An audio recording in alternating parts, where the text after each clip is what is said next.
हाल ही में एक बहुत ही महत्वपूर्ण मुद्दे को लेकर हमारे जो सांसद हैं मेनका जी, जो संसद में जिनका प्रतिनिधित्व है, उन्होंने लोकतंत्र में पशुओं के प्रतिनिधित्व को लेकर बात कही है।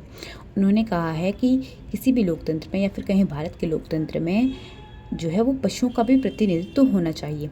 तो ये पूरा मामला क्या है, क्यों उन्होंने ऐसी बात कही, उनके बात को कहने का क्या तात्पर्य था, वो क्या कहना चाह रही हैं, उसको हम आगे समझेंगे। तो सबसे पहले हम बात करें कि वर्तमान लोकतंत्र में पशुओं की क्या स्थिति है। अगर हम वर्तमान की बात करें तो वर्तमान जो लोकतांत्रिक व्यवस्था है उसमें पशुओं को जो है वो एक देखो गया हाँ जो वर्तमान जो लोकतांत्रिक व्यवस्था है उसमें जो पशुओं को है वो एक संपत्ति के रूप में देखा जाता है। मतलब व्यक्ति की संपत्ति, राज्य अपनी संपत्ति नहीं, मतलब लोग अपनी पशुओं को अपनी पर्सनल संपत्ति के तौर पर देखते हैं।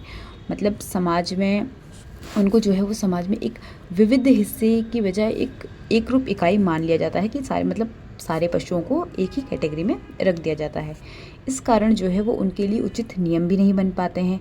मतलब जो नियम गाय के लिए लग सकता है वो कुत्ते के लिए नहीं लग सकता है। इसी तरह जो कई और प्रजातियों के पशु हैं, मतलब सबके लिए अलग अलग नियम होने चाहिए।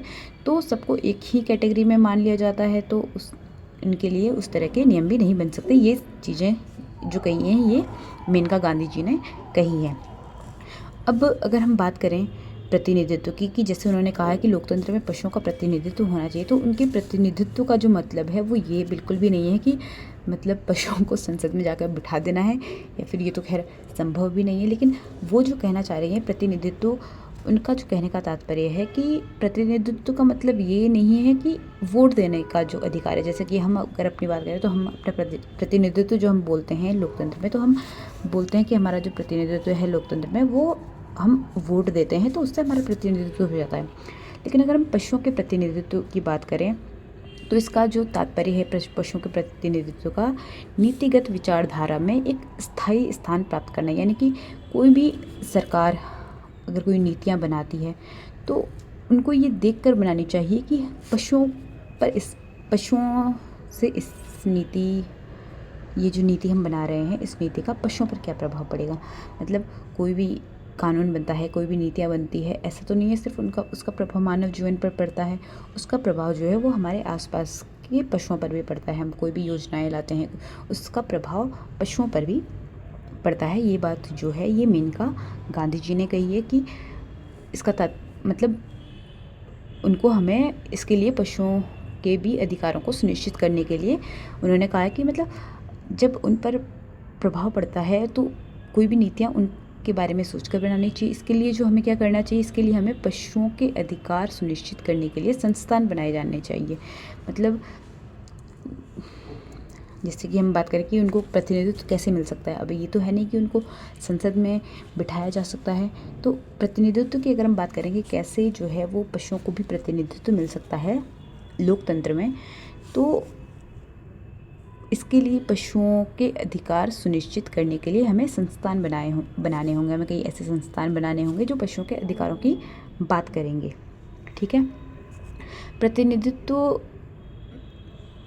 जो है वो सबका होना चाहिए, केवल मानव या फिर मानव जैसी प्रजातियों का जो है वो प्रतिनिधित्व नहीं होना चाहिए। यानी कि ये जो पृथ्वी ये सबकी है, मतलब सिर्फ मानव ही नहीं है इस पृथ्वी पर, और भी लोग हैं। तो अगर मानव योजना बनाता है, कोई भी चीज़ होती है, तो हमें उसमें पशुओं का भी ध्यान रखना चाहिए कि इन चीज़ों का पशुओं पर क्या प्रभाव पड़ने वाला है।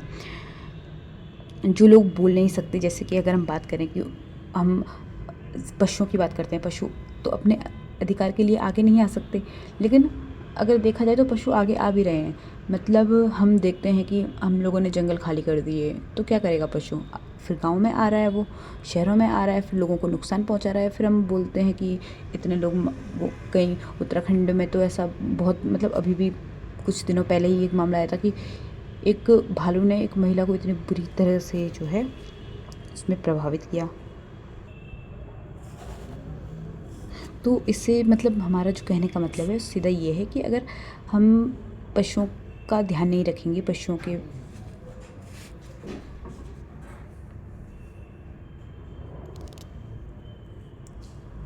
या फिर हमारे इलाकों में आ जाएंगे। तो इसमें जो मेनका गांधी जी कह रही हैं कि हमको सबका ध्यान रखना चाहिए, केवल मानव या मानव जैसी स्पीशीज का ध्यान नहीं रखना चाहिए। जो लोग बोल नहीं सकते, जैसे कि हम अगर बच्चों की ही बात करें, जैसे हमारे बच्चे होते हैं, छोटे बच्चे होते हैं, उनका भी वो वोट नहीं दे सकते, वो बोल नहीं सकते, लेकिन हम अगर कोई भी नियम कानून बनाते हैं तो उनके बारे में सोचते हैं ना कि इससे बच्चों पर क्या प्रभाव पड़ेगा, बुज़ुर्गों पर क्या प्रभाव पड़ेगा।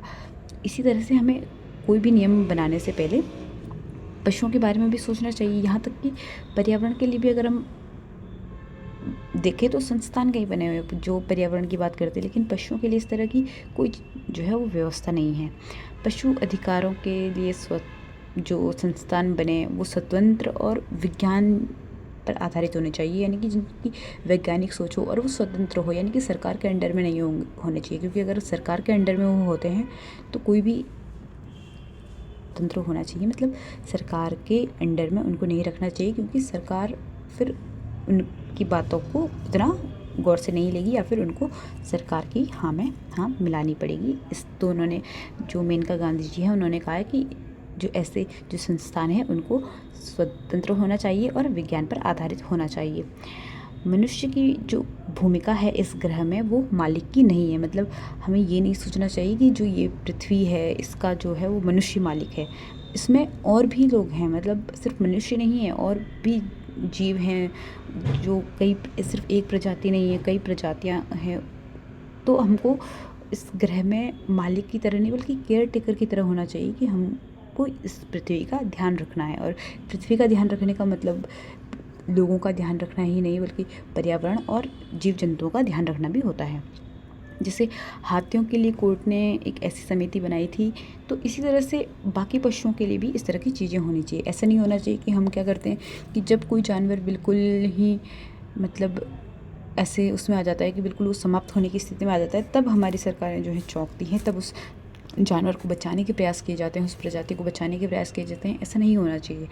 मतलब जो पहले से ही जो है वो इस तरह की संस्थान, इस तरह की समितियाँ बनी, इस तरह की संस्थान होने चाहिए जो पशुओं के हितों की बात करेंगे, ठीक है। और ये जो संस्थान बनते हैं अगर कभी भी, तो ये संस्थान ऐसा नहीं होनी चाहिए कि हमने एक सेंटर में बना दिया, मतलब केंद्र में हमने एक संस्थान बना दिया और जगह कहीं नहीं, हर स्तर पर होने चाहिए। केंद्र में होना चाहिए, राज्यों में होने चाहिए, जिलों में होने चाहिए, डिस्ट्रिक्ट मतलब ब्लॉक स्तर पर, जगह जगह पर ये चीज़ें होनी चाहिए।